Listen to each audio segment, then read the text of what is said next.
So now, you guys can think about this, but I'll tell you why I think the personality differences between men and women exist.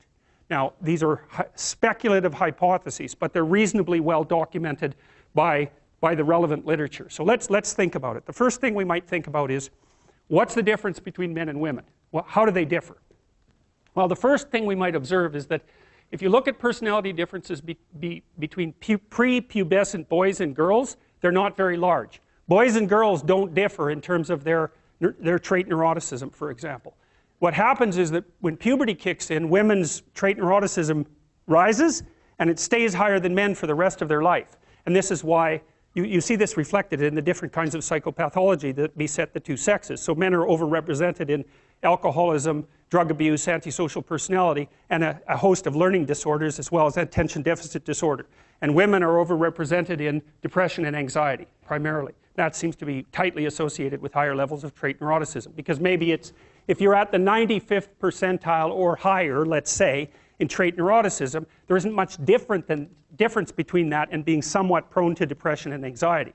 And because the curves overlap, you know, the curves aren't identical, the normal distributions aren't identical for men and women, you tilt the one to the right, to the women's curve to the right towards higher levels of neuroticism. You go out and you look for the person in 20 who has the highest levels of negative emotion.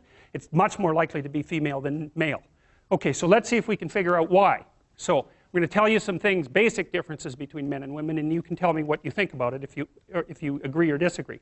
Okay, first, size differential emerges between men and women at puberty, right? Because boys and girls are roughly the same size and roughly the same strength, but men get bigger at puberty when the testosterone kicks in, and more importantly, not only do they get taller and heavier, but their upper body strength is much higher.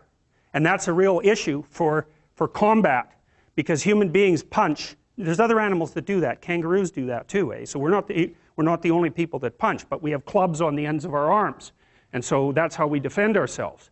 And so if you have a lot of upper body strength, especially across the shoulders, and you're heavier, then you can step into the punch and it's a lot more devastating. Now, it is the case that if you look at the statistics for physical altercations in marriage, women attack their husbands more often than husbands attack their wives. Well, you think, why is that? Well, let's assume that there isn't any reason other than both people in a relationship can get upset, and the women know that if they hit their husbands, nothing's really going to happen, right? Because if you're if you're a woman about that high and your husband is, say, my height, unless you hit me with an object or something that's sharp, the probability that you're going to do me any serious damage is pretty low. You might hurt me, but if I do the reverse and hit you, and I really hit you, then I might kill you. And so the reason, at least one of the reasons why women can be more physically aggressive in minor ways in a relationship is because everyone knows, the wife and the husband equally, that the consequence of the physical aggression is much more limited. So men do more serious damage to women, but women are more aggressive in relationships. So that's interesting. So okay, so there's a body size difference that's important, a strength differential that's important.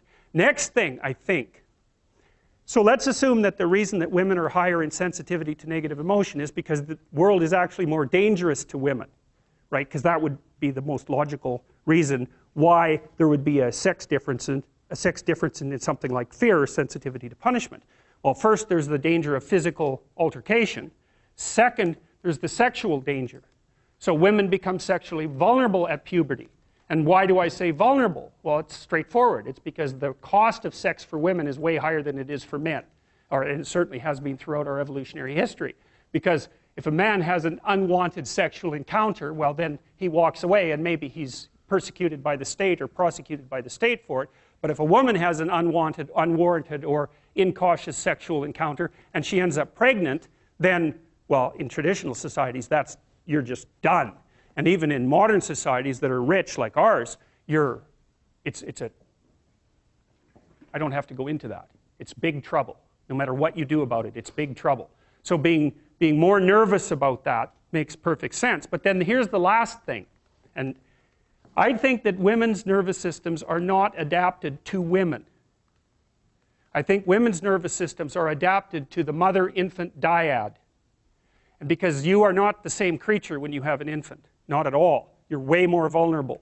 And it's partly because you have to express the vulnerability of the infant, and you also have to care for it, right? So you think about an infant, especially under 9 months. So let's say, how are you going to be wired up if you're going to optimally care for an infant under 9 months? And I'm saying under 9 months because women generally do the bulk of childcare for infants who are under 9 months old. And part of the reason for that, there's a whole host of reasons, but part of the reasons for that, obviously, is that they breastfeed.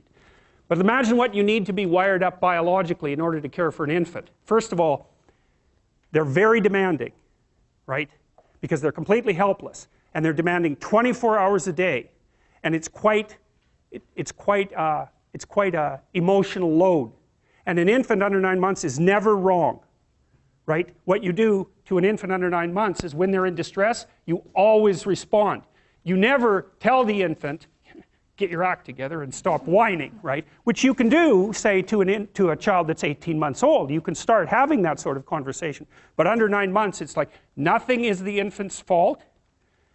It's surrounded in an extraordinarily threatening world, and you have to be responsive to what it needs, regardless of what you want, and you have to be very sensitive to the threats that emerge in the environment.